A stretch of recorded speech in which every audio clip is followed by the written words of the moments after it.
प्रिय विद्यार्थी, स्वागत है आपका अपना चैनल एक्सपर्ट आर क्लासेज में। आज हम क्लास 10th के हिस्ट्री लेसन 1 हम पढ़ाएंगे, जिसका पहला लेसन होगा यूरोप में राष्ट्रवाद। हमारा पहला सबसे महत्वपूर्ण चैप्टर है यूरोप में राष्ट्रवाद, जिससे एग्जाम में ज्यादा क्वेश्चन बनकर के आते हैं। तो आइए सबसे पहले समझते हैं यूरोप, है ना। यूरोप है क्या? तो यूरोप तो सबसे पहले जानिए कि यूरोप एक महादेश है और आपको पता होगा कि इस धरती पर जल और स्थल है। इस स्थल पर आपको पता होना चाहिए कि कुल 7 महादेश है। तो कुल 7 महादेश कौन कौन है? पहला है एशिया महादेश और 2 में आपका अफ्रीका और 3 में है उत्तरी अमेरिका महादेश।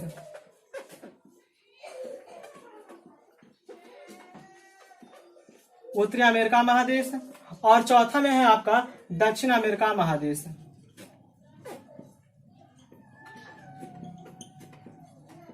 अमेरिका महादेश और 5वां में बात किया जाए तो आपका अंटार्कटिका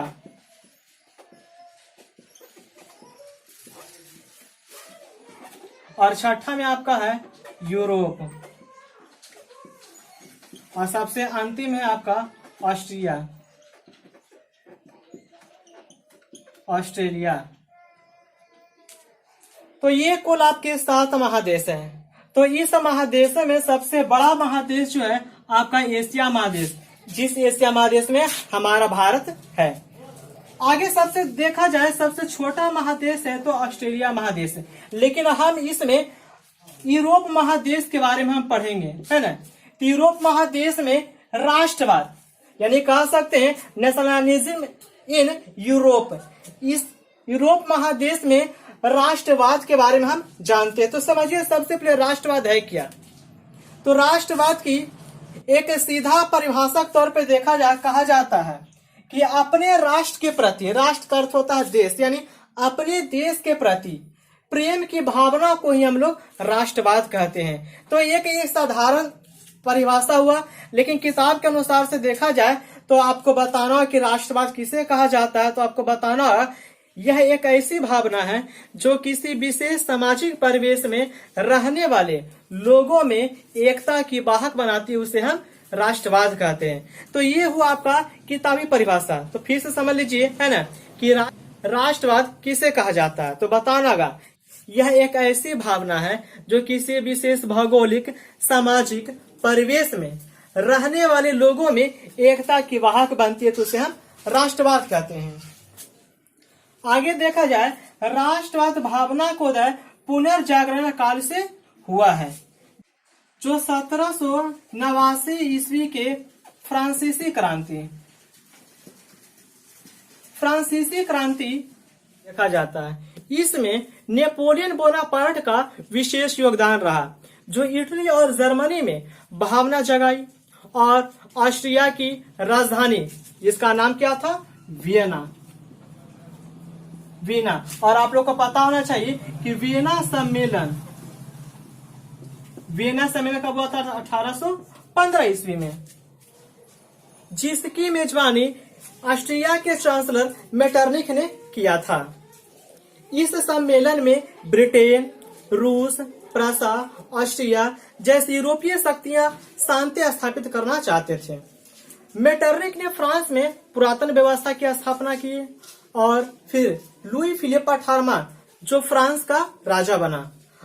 अब हम आगे देखते हैं राष्ट्रवाद को यूरोप में लाने का योगदान, जो आपका है 1830 ईस्वी की जुलाई क्रांति।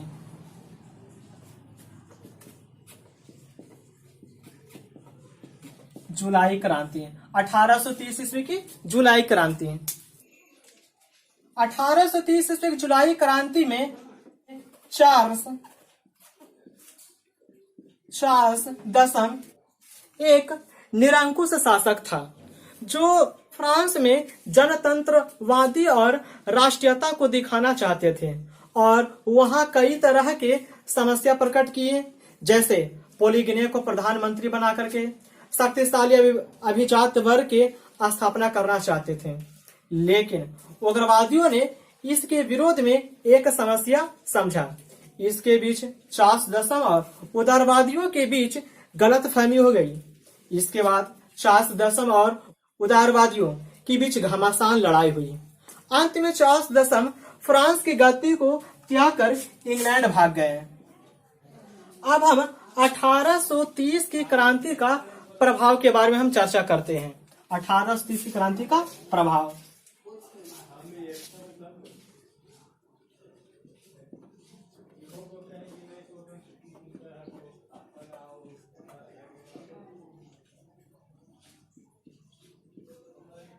अठारह सौ 30 की क्रांति का प्रभाव में यह देखते हैं तो सबसे पहला प्रभाव है फ्रांसीसी क्रांति के सिद्धांतों का उदय होना। दूसरा है वियना कांग्रेस को गलत करना। तीसरा है यूरोप में राष्ट्रवाद का विकास होना। और चौथा है यूरोप में आंदोलन का आरंभ।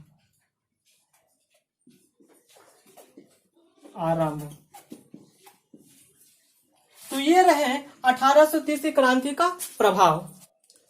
अब हम सन 1848 ईस्वी की क्रांति देखते हैं।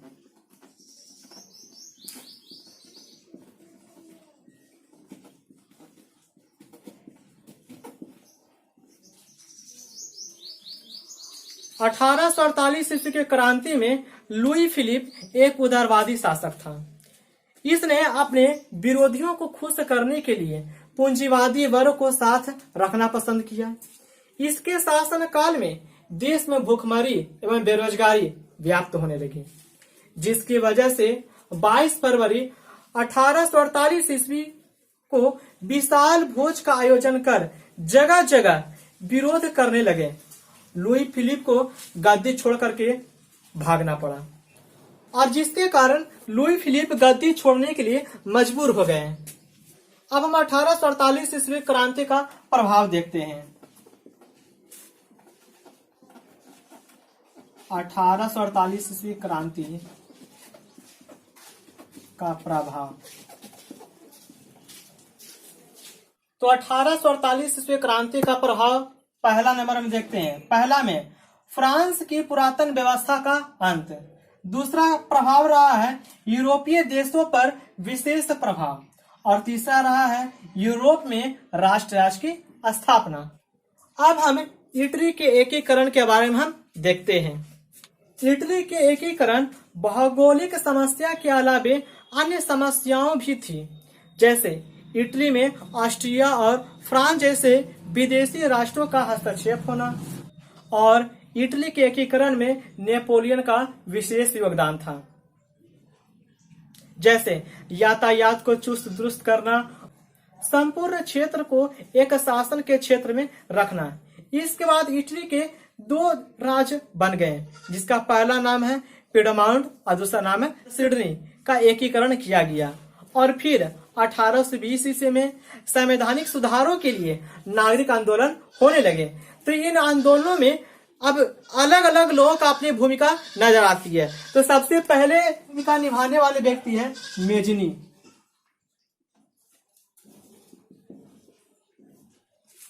तो सबसे पहले मेजनी के बारे में हम जान लेते हैं।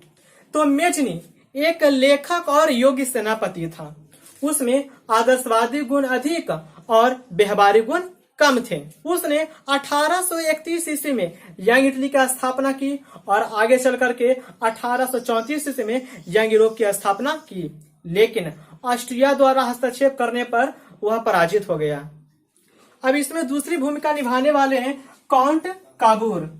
काउंट काबूर एक कूटनीतिज्ञवादी तथा राष्ट्रवादी व्यक्ति थे। वह एकीकरण के लिए सबसे बड़ी बाधा ऑस्ट्रिया को मानते थे। अब तीसरी भूमिका गैरीबाल्डी को देखते हैं।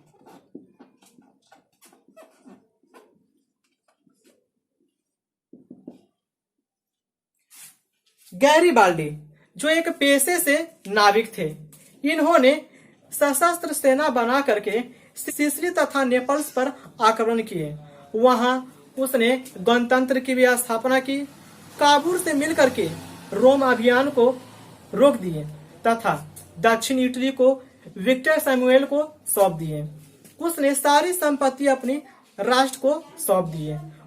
इस प्रकार तीनों के प्रयासों से 1871 ईस्वी में इटली का एकीकरण हो गया।